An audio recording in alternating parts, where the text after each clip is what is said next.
Good morning, everyone. Welcome to the Saturday Morning Mastermind. I'm playing host this week. Samantha and her husband are off playing hooky this weekend for a little time for themselves. So I'm here taking over the host duties. I'm here with my friends Kenneth, Catherine, Jason, and Lori. And we're going to be getting into the book Sacred Contracts by Carolyn Myss. Sorry, I don't have the hard book to show you a picture of it, but hopefully by now you've seen it all the other times that Samantha's shown it. And I don't know what page we are in the hard copy, but in the Kindle, we're on page, what was it, Catherine? 120? Oh, no, 250 on the other one. 250. 250, sorry. I don't know why I got 120, but 250. And I'm here with my friends, so I'll let them jump out and introduce themselves, and then Catherine will get started with reading from the 12, starting on page 250 in the book. Go ahead and jump out, everyone. Lori Emmons in Denver.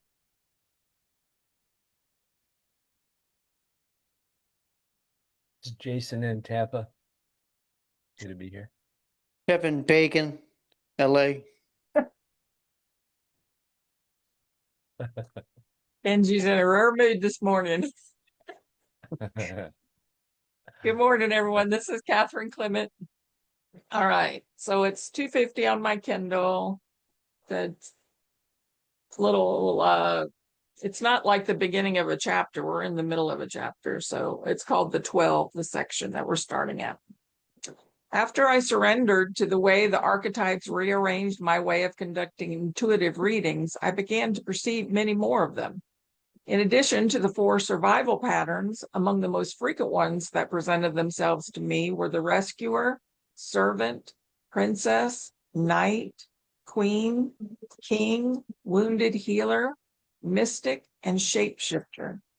As I tried to organize what their energy signified for my students and for others, I remembered an exercise that my dearest college professor and mentor had taught.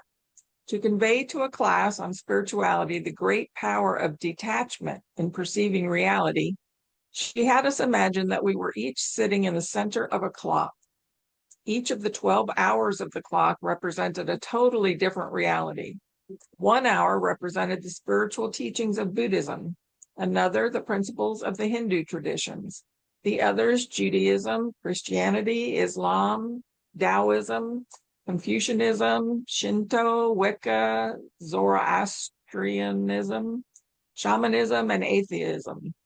This image shows that there is no such thing as one reality, that truth presents itself in many forms.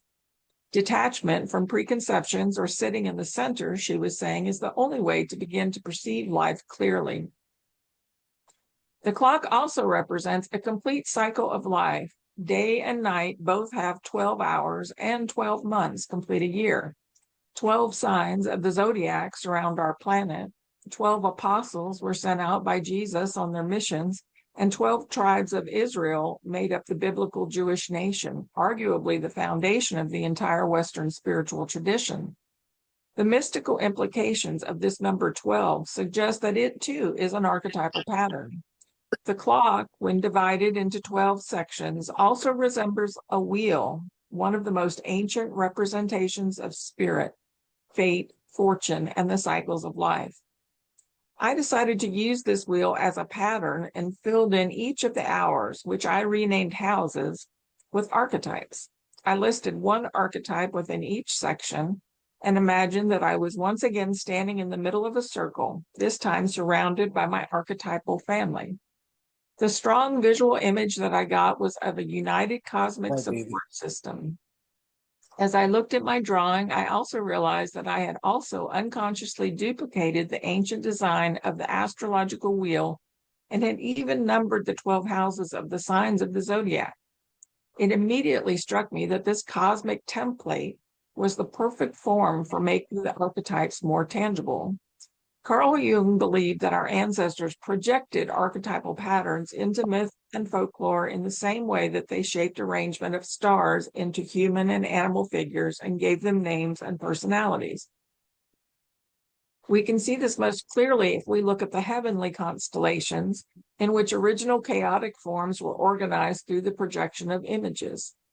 This explains the influence of the stars as asserted by astrologers. These influences are nothing but unconscious, introspective perceptions of the activity of the collective unconscious. Just as the constellations were projected into the heavens, similar figures were projected into legends and fairy tales or upon historical persons. This explained the link I had intuitively felt between archetypes and the zodiac. Perhaps I was catching a glimpse of the collective unconscious as I saw the 12 houses of the zodiac overlaid on my archetypal wheel. The overlapping design of these wheels might have been just a nice coincidence, but the more I worked with the confluence between the 12 archetypes and the 12 houses of the zodiac, the more firmly I became convinced that they could shed light on our contracts and get us to see ourselves in new ways. The archetypal wheel is an intuitive method that makes symbolic information accessible to you. Your archetypes become even more significant when you see them at work in the houses that signify 12 different aspects of your life. The wheel helps you decode the behind-the-scenes patterns of your life. It shows you your experiences and relationships as spiritual dramas filled with opportunities for personal transformation. Your moods and emotions influence how your archetypal patterns arrange themselves in your wheel. The manner in which the runes or bones fall in a reading, for example, reflects your energy, emotional state, as well as the energy atmosphere at that moment. Full moons and other phases, for instance, are well known to affect emotions, as do planetary aspects, sunspots, or the influence of electrical storms.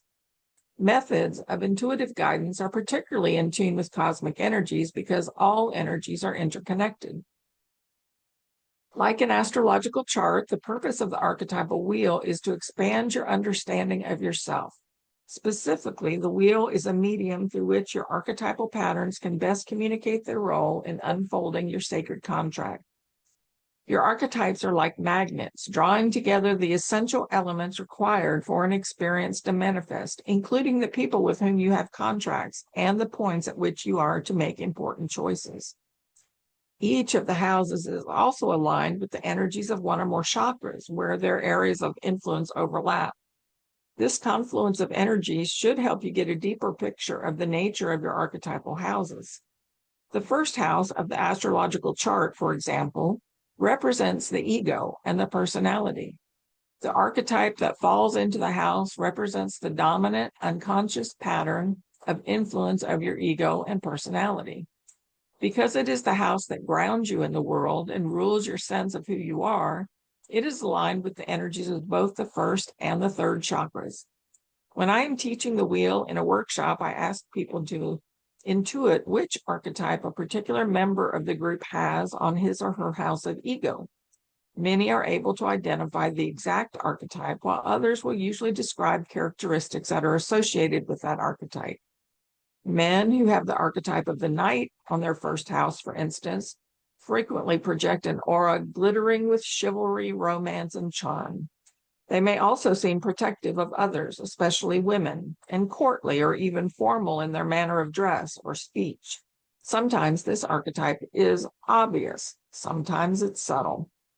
One time I gave a workshop in my hometown, Chicago, that was being taped by a network television crew as part of a feature on my work. As I was speaking about the knight archetype, I commented that a knight would be more inclined to send his maiden a red rose than lilies or tulips. I then turned to a young man seated in the front row and said, "Now, take this man.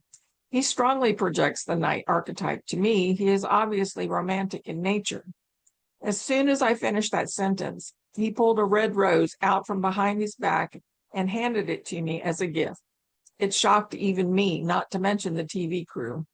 The interviewer turned to his cameraman and asked, "You did get that on tape, didn't you?" The archetype that rules our first house projects the initial impression people have on meeting us. And believe me when I tell you that knowing what your archetypal mask is can be a great social advantage. According to astrological teachings, each of the 12 houses in a natal chart, a chart showing the precise position of the planets at the moment of your birth, represents a different focus of your life. The 12 houses of the wheel provide a format through which you can evaluate how your archetypes operate in your daily life, both literally and symbolically. The 8th house, for example, labeled other people's resources in figure 5, relates to other people's money and how you use it, and to inheritances and legal matters.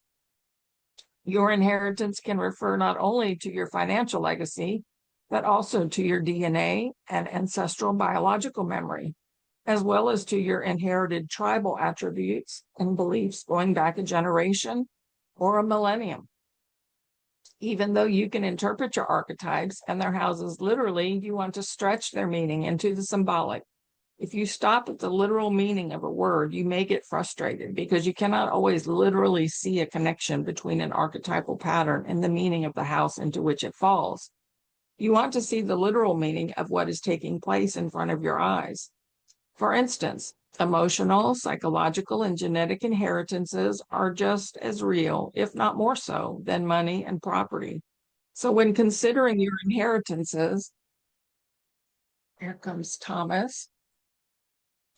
Let's see. I lost my place. Hold on, let me find it. You want to see the literal meaning of what is taking place in front of your eyes. For instance, emotional, psychological, and genetic inheritances are just as real, if not more so, than money and property. So when considering your inheritances, please consider physical, attitudinal, and emotional characteristics you share with your family as well. When you are trying to interpret the meaning of any archetypal pattern within its house, consider all sides of the image and the information it holds. By doing so, you will create a fuller portrait of all the patterns and purpose of your life. Remember, your archetypes are your guides to discerning your contracts and achieving your divine potential. All of your archetypal patterns are certainly present in the concerns of each of the 12 houses, for they interact as one hologram-like system within the psyche. Nonetheless, one pattern takes the lead regarding the theme of each house. In Chapter 8, I will show you how to locate your 12 archetypes into their appropriate houses and create your personal wheel. But first, let's go through the meanings of the houses themselves. We'll talk about the first house. Welcome, Thomas. Glad you could make it. Making your houses your home. The first house is ego and personality. This covers the first and third chakras. In an astrological chart, the 12 houses correspond to the 12 signs of the zodiac and to the 4 cosmic energies, earth, air, fire, and water. The houses of the archetypal wheel share some of these same characteristics. The first house of the archetypal wheel, for example, corresponds to the astrological sign of Aries, the first house of the zodiac. Beginning on the first day of spring, it represents new beginnings. And since Aries is also a fire sign, this house has the climate of passion that animates birth, including the birth of the self and the constant rebirthing we undergo as we mature. And so the archetype takes up energy in your persona. A woman named Charlotte, for example, identified the shapeshifter as one of her 12 archetypes, and it landed on her first house. So the shapeshifter is a dominant characteristic in her persona. Charlotte strongly related to fairy tales such as The Ugly Duckling and The Princess and the Frog, in which the fearful, unattractive aspect of the main character is instantly transformed to beauty and empowerment. The shapeshifter has long been known to shamans of the American Indian and other native traditions as having the ability to change its appearance for a variety of reasons. Among other things, it can maneuver among different levels of consciousness, between dream and waking states, and among the astral, mental, and etheric planes. Its energy is apparent in Charlotte's struggle to hold on to her beliefs and opinions. She changes the shape, quote, shape of her opinions, just as fire goes when the wind blows it. to such an extent that people find it difficult to get to know her. Charlotte seems unreliable, scattered, and disloyal. She's forever attracting people who assume she is a certain way, which indeed she is at that moment, only to discover that she is not really who she seems. One of Charlotte's challenges, as she readily admits, is to develop and maintain a strong sense of self so that she does not change her shape to suit the person she is with or to say what she thinks someone else wants to hear. Numerous interpersonal contracts are pushing her to do this. Your identity, self-esteem, and awareness of your ego lay the groundwork for your life. How you conduct yourself with others and whether you have the strength to make your way without needing to ask for another's permission depends on how well you succeed at the many challenges that awaken your need to take charge of who you are. And I'll stop there.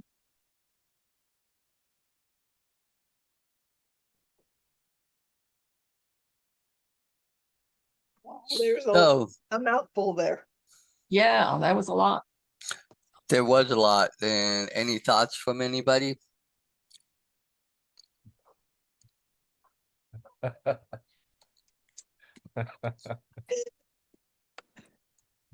Oh boy. There was so much. I mean, it was like, Yeah, it was like, okay, I'm listening, and then I'm thinking of, okay, that sounds good, and I'm still trying to process a lot of it to get any thoughts.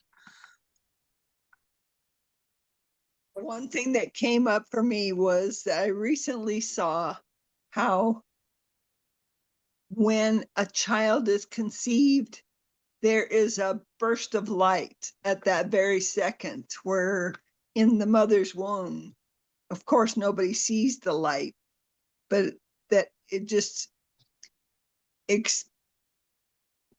goes off, whatever, at the moment of conception.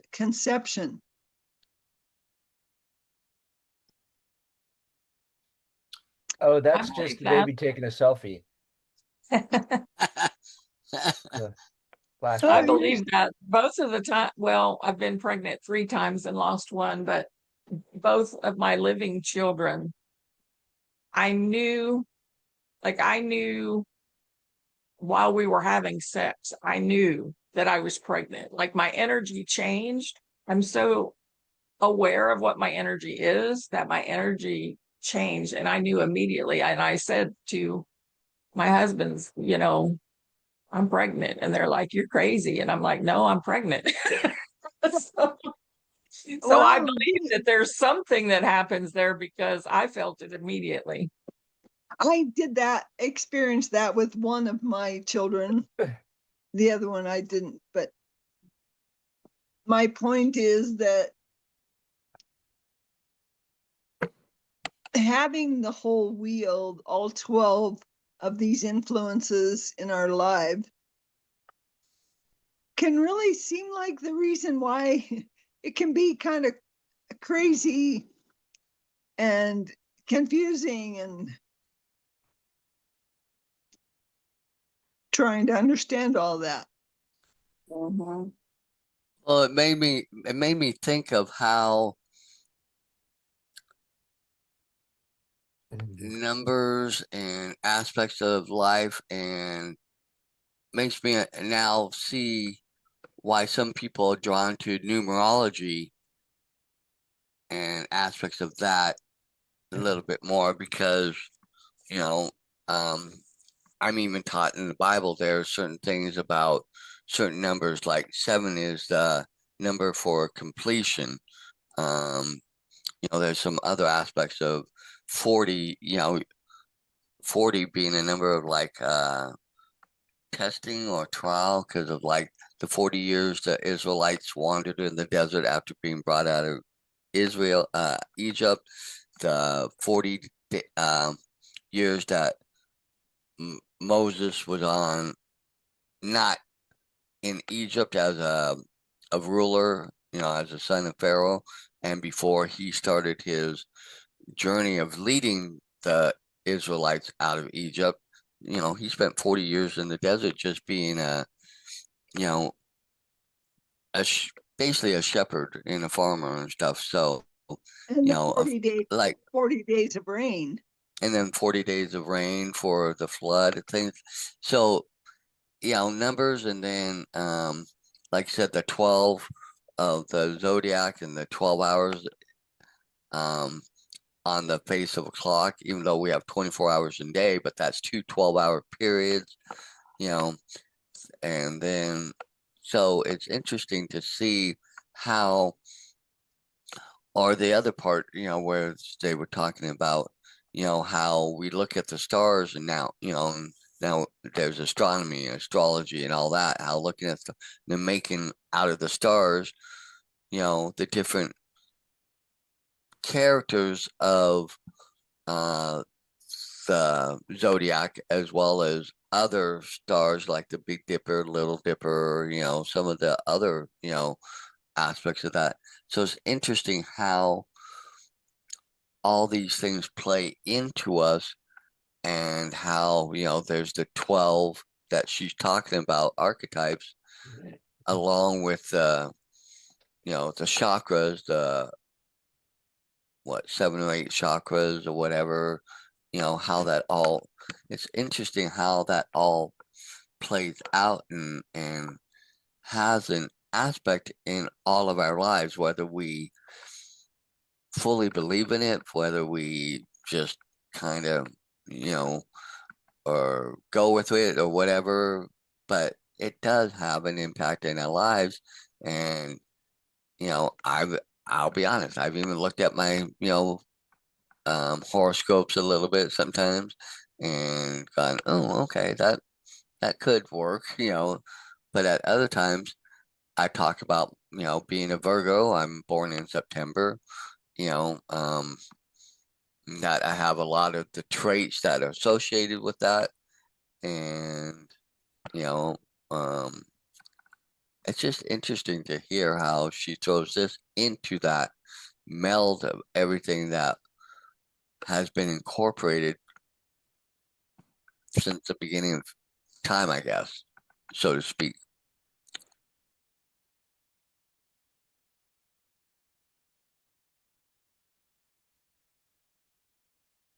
I've wondered why, or maybe we just haven't recognized or acknowledged that there be 12 chakras that are the center of every human, running up and down through your body, through the being the root and the tree of life. I've encountered that this past week. Again this past week.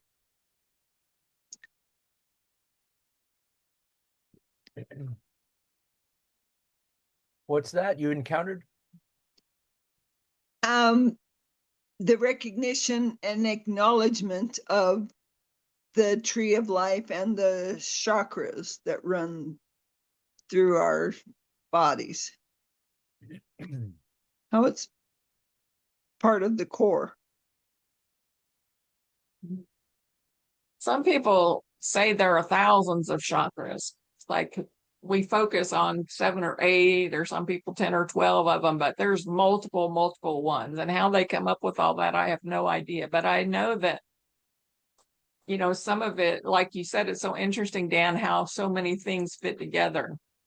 And acupuncture, or even where they call it when you don't use a needle, there's another name for it, but all of those are right. I'm sorry. Acupressure. Thank you. They run on all these meridians that run through our body, and how whoever, like, was that just downloaded to somebody? Who came up with that? I mean, it's one thing when you can take a body that is deceased, and you can take it apart, you can look at it, and you can find disease or whatnot. That's one thing. But who was able to come up with these energetic patterns in our bodies, to the point where they could insert a needle at a certain place and actually change outcomes or people's health or whatnot? Like, it's really fascinating. And we're somehow, Kenji's a cow. where somehow, all of this fits together. And I've never gotten into astrology big time, which might surprise some people since I'm kind of out there, but I've never gotten into it mainly because I know I'm a Capricorn, but I can't get like the exact reading because nobody knows my time of birth. My mom doesn't remember. Back then, they didn't put it on your birth certificate, so I can't really get a quote true astrological picture of everything because they need your exact time of birth or pretty close to it. That's really the only thing that's kept me away from it. But I think it's cool that she figured out to put these archetypes on this clock, on this circle, and have those as, the different personalities. And now I don't know about all the houses yet because we haven't read all that, but that's an interesting way to look at it. Sometimes I wonder, though, as we're reading through all this stuff, if, people that have multiple personalities or whatnot, it's because they get into all this and can't get it all figured out. Yeah, let's not go there. Don't want to be called Sybil. But you make a good point on some of that because I think we all have, how do I preface this?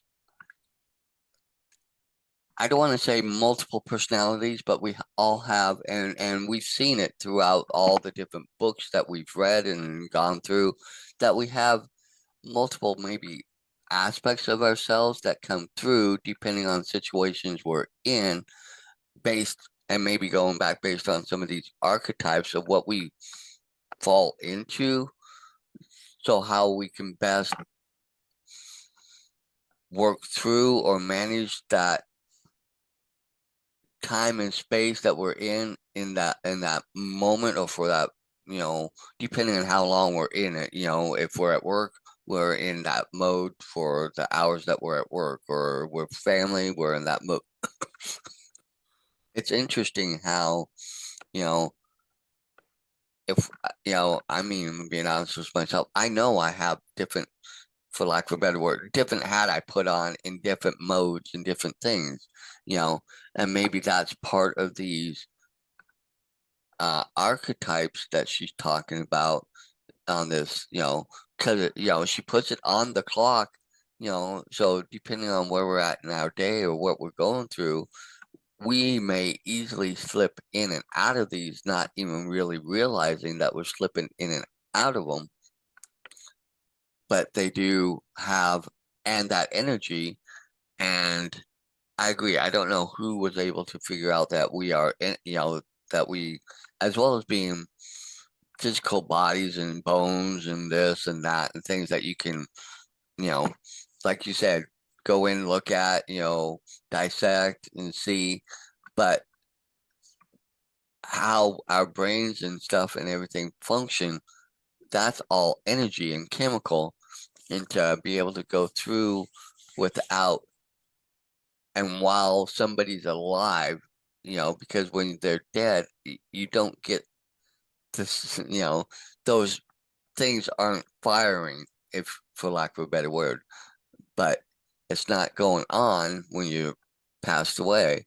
But when you're alive, it's going on, and all that energy and that, and we've all felt it. We've walked into a room or something, or gotten close to somebody, and you're just like, whoa, um, how somebody was able to conclude that, kind of escapes me, you know. But I think we all inherently know that there's some energy there because, we've just gotten near somebody or by somebody, or, I've even said to myself, whoa, okay, this person's really making me feel uncomfortable, and they may not have done anything yet, but yet you're still feeling they're going, you know. So it's interesting how all this plays in and affects us, and and I think a lot of us are oblivious to it, even though we're cognizant of it, but we're just like, oh well, whatever. I've got this to go do. I've got that to deal with. I've got that we don't take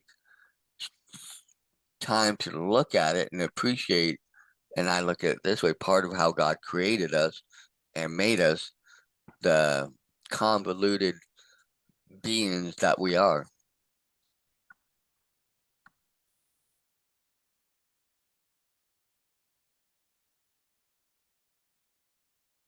That's why I think it had to be a download, because I, I just, there's no other way for somebody to come up with that knowledge of what cannot be seen. It had to be. And I got this download. I think I told you guys, I got this download that hit me. It was just like somebody come up and smacked me in the front of in my forehead, and I saw this blueprint diagram. Like if I had recall of what that diagram was, everything was so specific. I could have built something from that. But because and it had to happen like that. And where those downloads come from, creator or an alien, I don't know. All I know is I was in a desperate situation. I called out. I think it was from God, because I called out to God for help. And then I got hit with this download.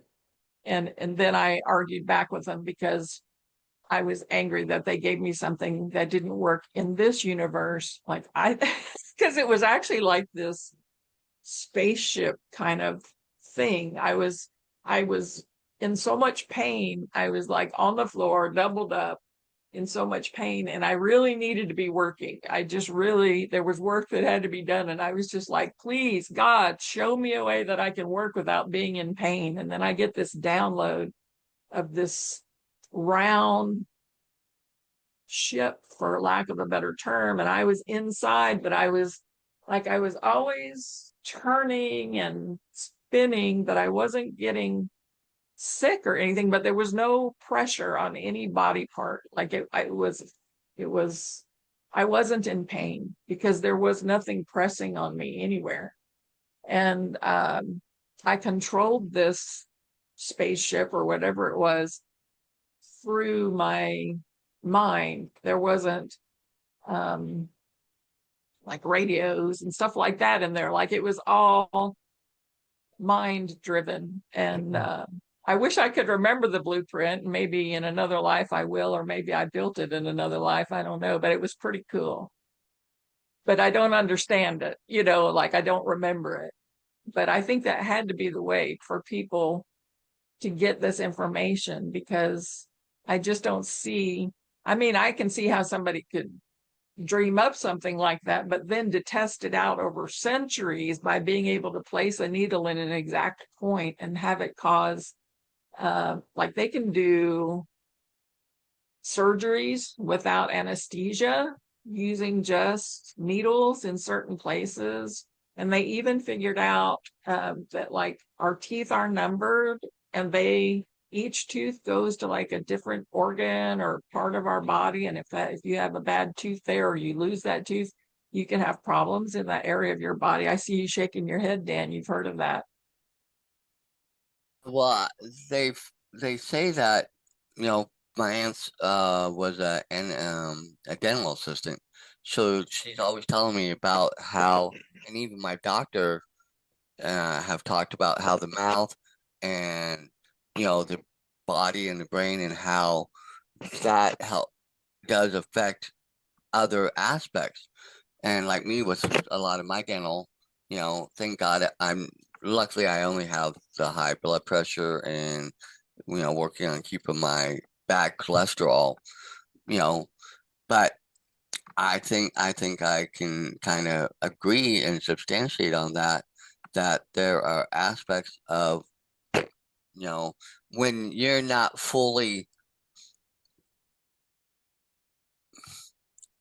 when you don't have everything fully there or working optimally,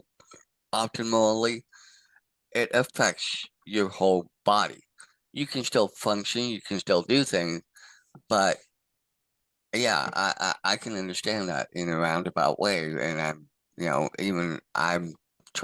don't try to think about it too much because I'm like, I know some of this is rooted together, but until I can get the money and the ability and the chance to even remotely start to address it again, I just have to deal with it. But that's another part of it. When you know and see some of these things, and while you might even know that it's while you think it's true or you see the effects, but because of how we are, we just kind of keep plowing on because sometimes you can't do anything about it, you know, until God, in my case, I believe God will allow, things to get better and I can start moving in that direction. But you don't I don't try to focus on it either, though. It's like, because then I just go off on tangents on everything else then. But I see how aspects can really affect you of things you don't fully understand, but you know that it's affecting.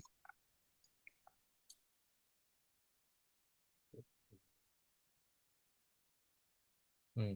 Well, I really think that things are so much different than now. They're so much different now than they were back, ages ago. Um, Before even, many of the civilizations that we have in our, our prehistory, um, our earliest civilizations that we know of, that we have any sort of documents on. And if you think about the difference in the amount of distractions we have today, compared to what it would have been like, um, to be, um, trying to, um, raise a family and protect your family, and teach your family how to live, and um, when there isn't anything but nature and you, and um, the the focus, um, of yourself, of your of everything would be so much different. Um, you would notice things that we don't notice today. I just think it's so far removed, from where we are today, that it's almost incomprehensible for us to even imagine.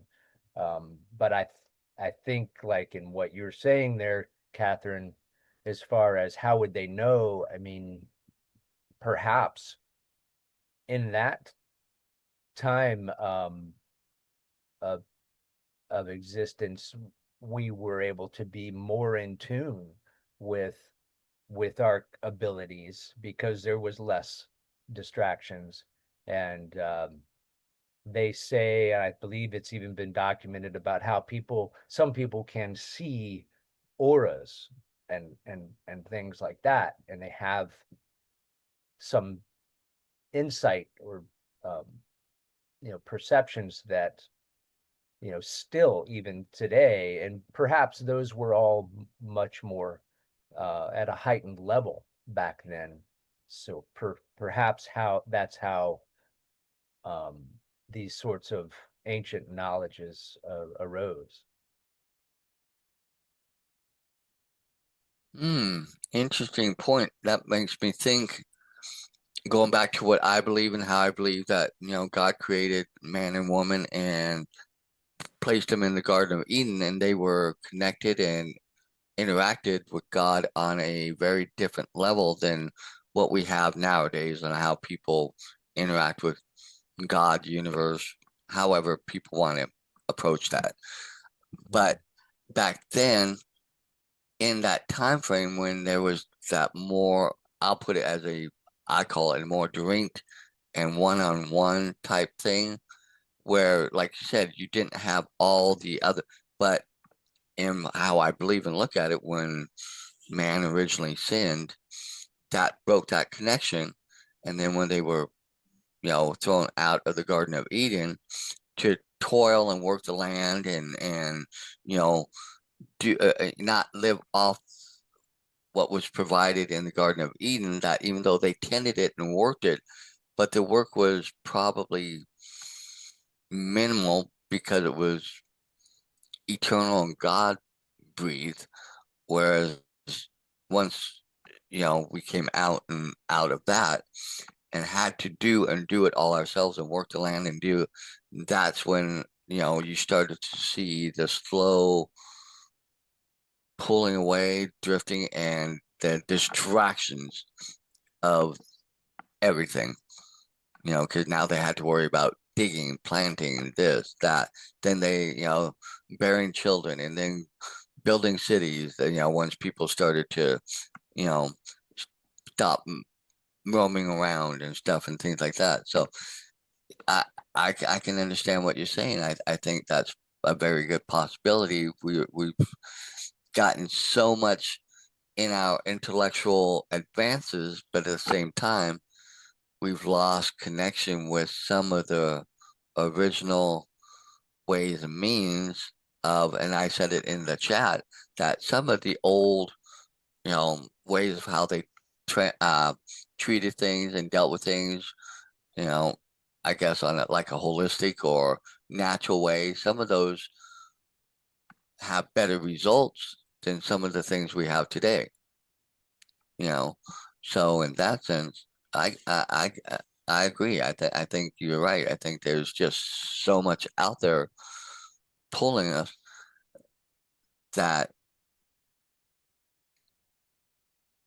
it's harder for the individuals now to maybe get, like Catherine says, that download or that connection or that revelation or however you want to look at it of what could be, and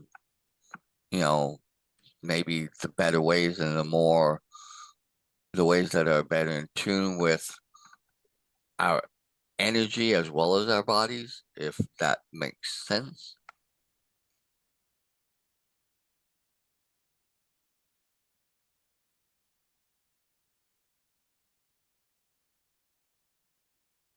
Trying not to step on everybody's toes and just trying to talk.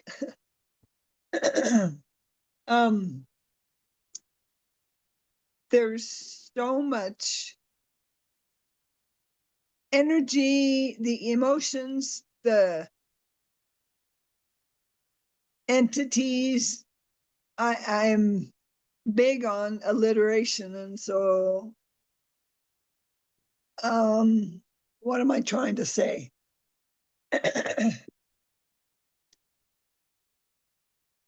Nothing is made that wasn't a thought first. The very first thing God did is that he breathed thought and breathed us into existence. And what we've done with that has been affected by all of the energies, the emotions, the entities, the all of those. And now we're all just a specimen in someone's experiment.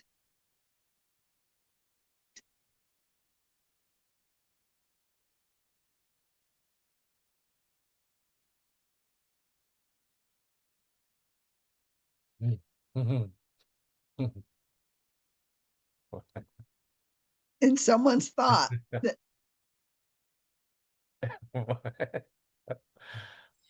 You made everybody go into some deep contemplative thought there, Lori. Oh, well. But Kenji, oh, go ahead. Go ahead, Dan. Well, I was just going to read what you said. You said, yeah, it's a riddle trying to understand how history fits the narrative, so to speak. And and it is. You're so right. Because it just how does it play in? But go ahead, finish your thought. Sorry. Oh, well, gosh. Hold on, let me get a download. Um, it's I was laughing because Lori was, she was, making great, this was like she's making great points, but it's like when people are talking about great things and then it ends with, and we're all part of an experiment. It was like threw me a little bit. It's like, uh-huh, and then wait a minute. All the thoughts that people have, we are just a specimen in someone's experiment somewhere.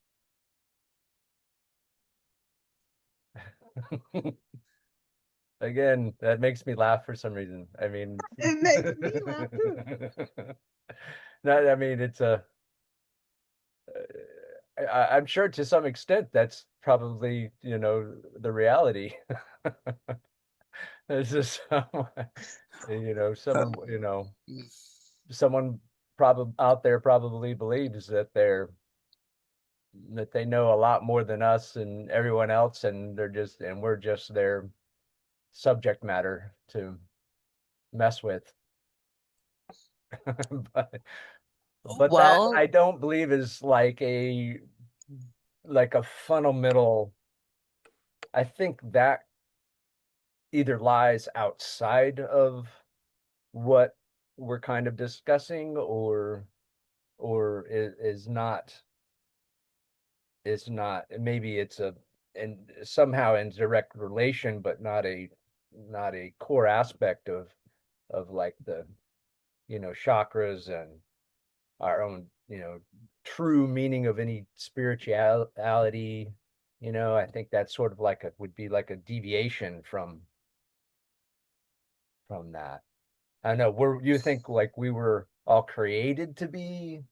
Not that, and I know you weren't saying that that's how truly like absolutely believe it, but it's an interesting subject, but just sort of sort of changes the topic, I guess.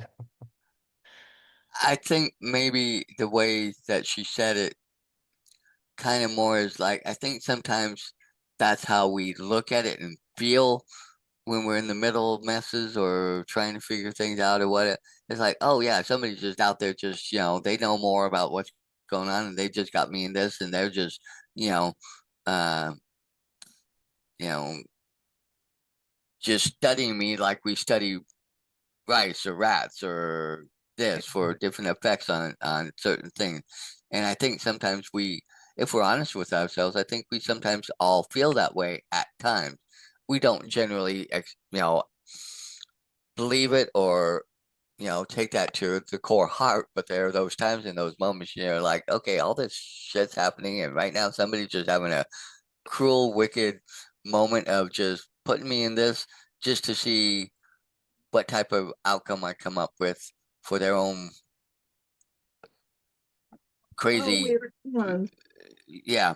And so, I mean, because I've even thought that a few times, like, okay, really, I'm in this mess, and really, do I have to be in this mess? Do I, yeah, but I don't really believe, I'm like, yeah, I don't believe that it's a real full on aspect. I think it's just kind of how we think in that spur of the moment. It's not one of the hardcore set in stone aspects. It's what's the word? The the foundation.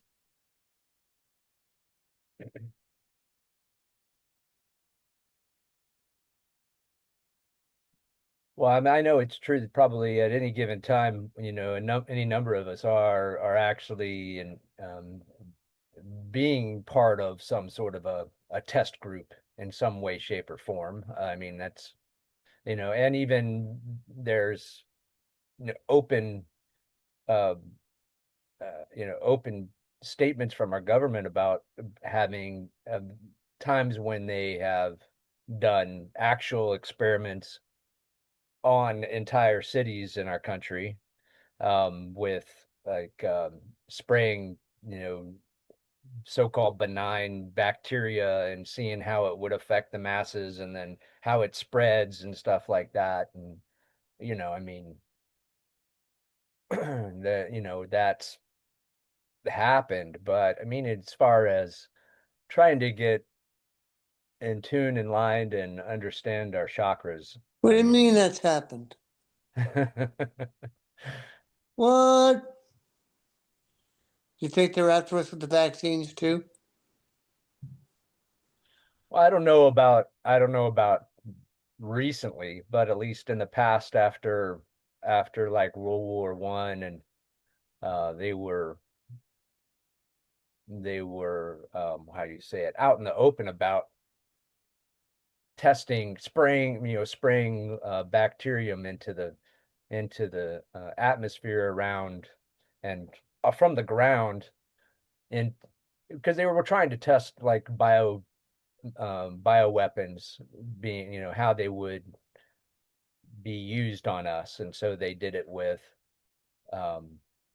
weak strings of bacteria, and it ended up hurting people, and even a few lives, is too much to be messing with. But it had an effect, and we were, case in point, we were part of an experiment. But it doesn't really have much to do, I think, with us talking about chakras and spirituality and understanding, or the meridians. no, and not at things all. like that is what I was saying. No, not really.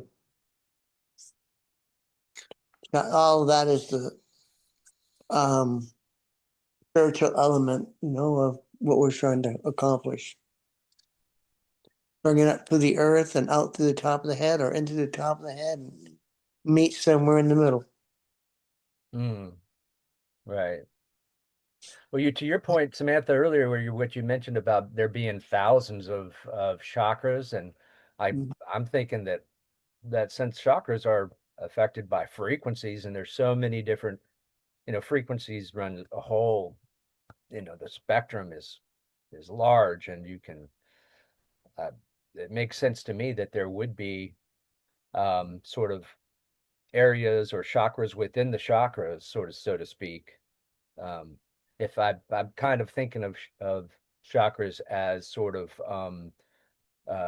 receivers, our natural biological receivers of energetic frequencies, and where, and that, but in just in thinking that, I would imagine there we'd be able to, as far as whether or not those have been well developed within ourselves, that we could, that they at least exist at some level, I would think. Makes sense anyways. Yeah, I think so. Dan, I just made you host. Okay. Because I have to drop out of here. But everybody have an awesome weekend. Thank you so much for the discussion. I think in our spare time, when we can get up in the book and look at those diagrams, it might make more sense. It's kind of hard to read diagrams. That's sort of homework that we have to do. So love you guys. Yeah. Thank you so much for reading. Thank you. Thank you. You did an awesome job. Again. Thank you. Yeah. So, Right on. yeah, it's, I mean, I think we could probably go on for a long period of time going over this, because this just brings up and covers and goes over so much that it, because you can go from one little thing to another and cover that. There's just a whole lot in there The that, different spokes of the wheel. yeah, and the aspects, and we didn't even really touch any of the, like, the knight, the queen. Those are the two that um stood out to me, that when she was going through some of those, and the listings of some of those that were on that 12 points, of the 12 archetypes, I guess, of what Yeah. that section, you know, um, but I think maybe hopefully next time we can get into those a little bit more and get a refresher on the ones that were listed, because I don't have the actual physical book in front of me, so I can't even remember all the ones that were listed there. Those were the two that for some odd reason stuck out in my head. I don't know why, but they did. But Because the Sure. masculine and the feminine part of our existence. well, she also said king, and like I said, I said Right. the king and the The queen. king, So, the queen. That's what I'm so saying. The two basic core elements of our existence. mm, so, but I know there were, like, several others that she read through, and I'm like, and there were a couple that also hit me, but I just can't think of who they are.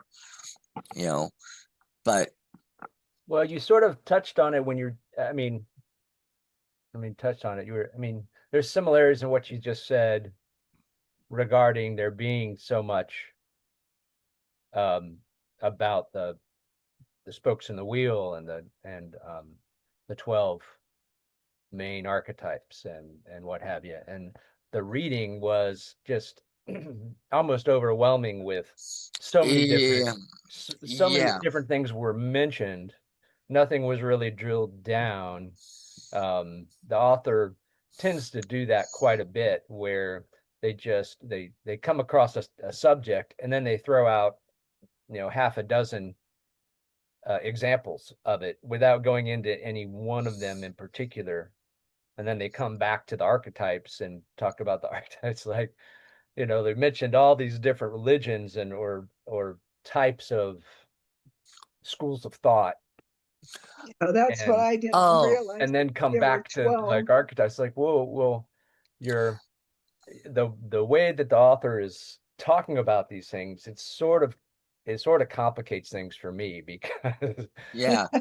Well, now that you said that about the religions, how based on the 12 parts of the clock, she listed, you know, the 12 starting with, um, 12 different Well, philosophies. yeah, the 12, Judaism, Islam, Taoism, all those aspects, and ending up with the last one being atheism.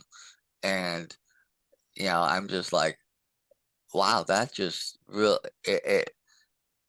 it hit me that I didn't realize that there were 12 basic aspects, and then I know from there you have breakouts and stuff like that. But well, you got to add Christafarianism in there too now, right. and Rust Toptafarianism. or Rastafarian. Yes. Yes. Well, not Rastafarianism. That's And not real. the lizard people. The I know, lizard. is it? It Yeah, would and then you throw me into the whole mix. Yeah. but it that just hit me. I never really paid attention to that ever.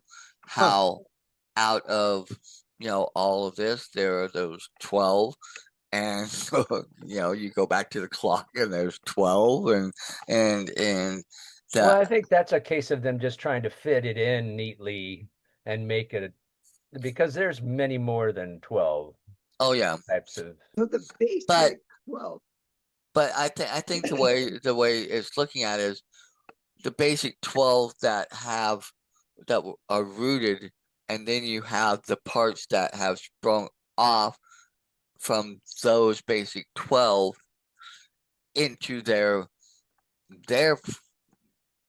aspects and what they think, growing out of things they didn't, for lack of a better way of saying, they didn't agree with or appreciate or accept from. Knowledge. Yeah, we kind of, oh, well, we're an offshoot. Like in Christianity, you have Baptist, Mormon, Mormon. Jehovah's Witnesses, Seventh Day Adventists, Methodist, Unitarian, even within that aspect, there are so many different parts, because of how they look at it and stuff. And so within all of that, I think there are a lot more offshoots and things, but when you get down to the basic, and go trace them back, you can probably trace them back to original, like I think original like 12, maybe 13, something like that. But aren't those more, I mean, those are religious like sects where and whereas like the study of chakras and meridians and I mean it's even different than spirituality. I mean those are, where chakras and meridians, we're talking about biological uh inter in well, I just get, like I get what you're saying. nodes of energy and how our energy, and really studying that rather than how are we supposed to worship these things or how are we supposed to appreciate these things. It's more about being in tune in a biological way, in a physical or metaphysical way, rather than your faith and hope and belief and ritual. But I also look at it, look at how many people interact and interact the two together, and they don't understand the differences. I mean, even I'm, An expert. no, I'm not. Obviously, But I'm learning some of these aspects, because I've been not really looked into them, not really, dealt with them, but yet I've dealt with people that have alluded to or said some things, and I've just never really thought about it. That would show that they have some thoughts and beliefs in these things, and I've not really ever dive deep into the chakras or this part or that. But I think there are a lot of people that convolute and kind of mix the two together. And I think that's where. That's what seems like everybody does about everything these days, is And there's no end or beginning to anything anymore, and they go from. Uh-oh. did he freeze? He froze. He's frozen. The tangible and the intangible. I think that's kind of what he was getting into and alluding to. No. He was gonna name names and they were word. You Shut froze him up on. down. Yeah, you froze up on us, Jason. Shut him down. You guys froze a little bit on for me too. So Really? I was just saying that, they don't discern the difference between anything these days, and they don't take the time to, and then so there's confusion and in everything that we think and do, because we're not taking the time to um, be discernible about what it is we're actually thinking about and talking about and discussing. We're just so willing to jump from one thing to the next in our discussions. You hear it as be called whataboutism, Someone's someone makes a great comment about something, even in a very legit discussion just about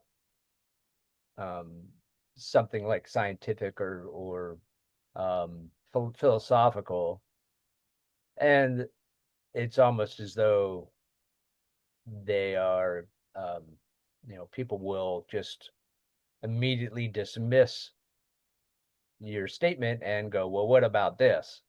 And that gets us nowhere, and and just sort of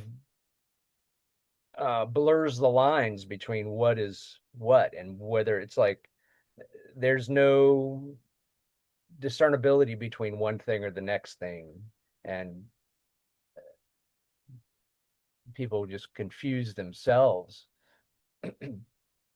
Because I had a conversation about this one thing and somebody brought up this other thing, now I remember them being similar, and when a lot of times they're not similar. Right. Well, that's because I think you kind of hit the nail on the head, Jason. Everybody thinks that they have it all figured out, they have the answers, and that nobody else has it. So they just kind of want to put that out there. They don't want to even take the time or energy or thought to really look at other aspects. That's why I'll go back to even like me back when we were doing the Change Your Thoughts, Change Your Life, Living the Wisdom of the Tao. That book, I still said I was very dead set against doing that book, but I at least opened myself up enough to listen and go through the whole book. And like I said, even for me, there were aspects that, helped me in a roundabout way within my own faith and my own beliefs and my own values, but it was just brought out in a different aspect. And had I not taken apart, say like, there were a couple other people that kind of quit the group because we were going to do that book. I was at least willing to say, okay, hey, let me at least be open enough to look, and sometimes that, I think, you just hit it on the head. We just all are so distracted and so into what's going on in the moment, and we think we have all the answers when we really don't have all the answers, and we just say, oh yeah, whatever, it reminds me of this, or oh, but if you look at this, and don't really take the time to try and look at the sides, even if you come back to that same full-on conclusion of whatever you come to, but at least taking the time to at least look at it. And then there's me. And what? And then there's me. And then there's Lori. She likes to throw a wrench in the whole works. To me, it makes sense. To me, it all fits together. It all makes sense to you? No, Wow. nothing makes sense. But that's not what you just said. Well, then you're okay, because that's what. Yeah. Okay. Yeah. But that's you're okay in my book. Yeah, because I think that's the way we all are, and that's why we love you, because you're Lori. But yeah, I mean, it's almost as though that kind of, we've sort of all been directed and corralled into the certain ways of thinking in that regard. And it may not be that we think that we know everything, or that we're right and everyone else is wrong, but then it may be that we know we don't know everything, but we've been told that all this other stuff is bad, and so we shouldn't even consider it. And so we again shun any opportunities to open our minds to other things, to find any connections between other ways of thinking and understanding. And I believe there is that is beneficial to and has been beneficial, I think, throughout history to those who are in power to be able to, just an aspect of to be able to control knowledge. What impact is that going to have on others?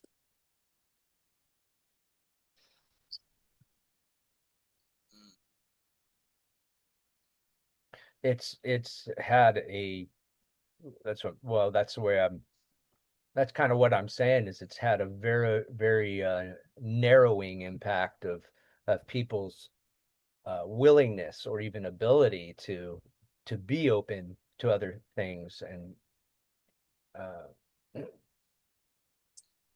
to expand their thinking process in regards to that, their critical thinking, their and understanding. And perhaps that's why there's only seems like only a handful of geniuses out there, because they're the only ones that have been willing to look beyond the constraints of what the majority of us has been taught and told.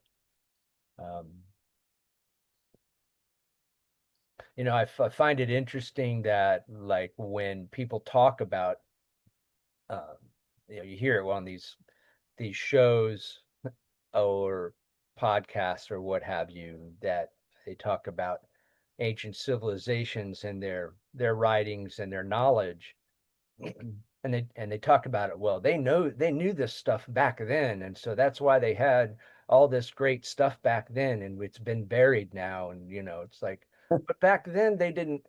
Only a few people knew of this knowledge, and knowledge was passed on through stories and through the word, rather than written language.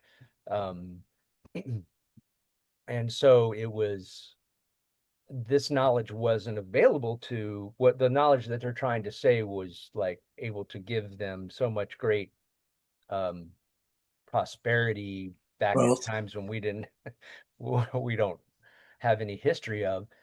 And but when you think about the progression of knowledge, and how we know it's come to be in the time that we do have a history of it, knowledge has always been kept away from the masses, so that people in power could have control. And so a lot of times we take our experience from now, in that, hey, we're free and we're open to learn, and everybody knows how to read and write, and and we think back in history, and we forget that wasn't the way it was. Yeah, I watched a thing by this author this week, the difference between knowledge and information. Yeah. What was your major takeaway from that?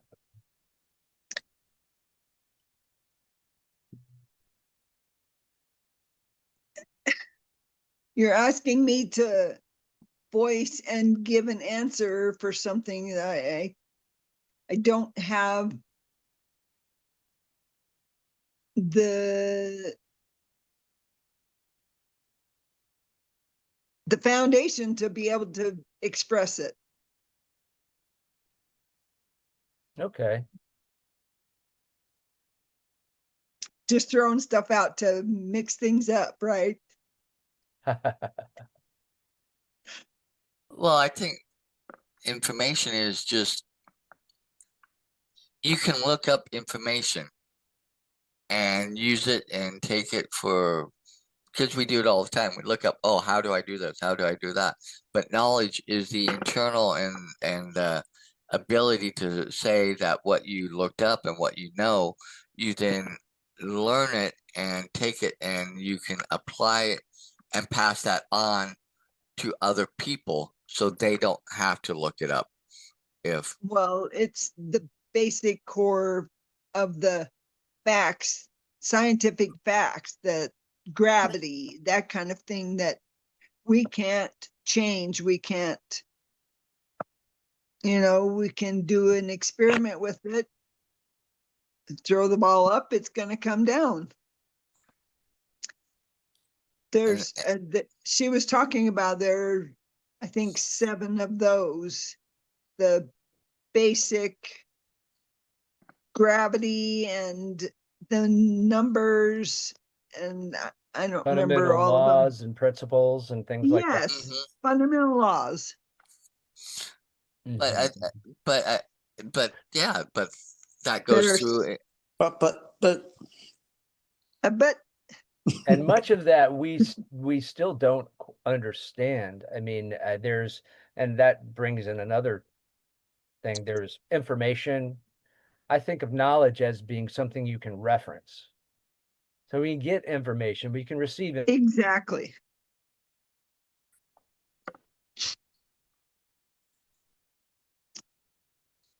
Go ahead, Jason. Oh, he might have frozen again. oh no.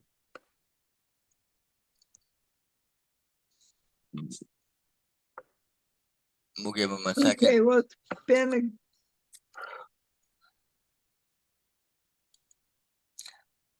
But we're going on.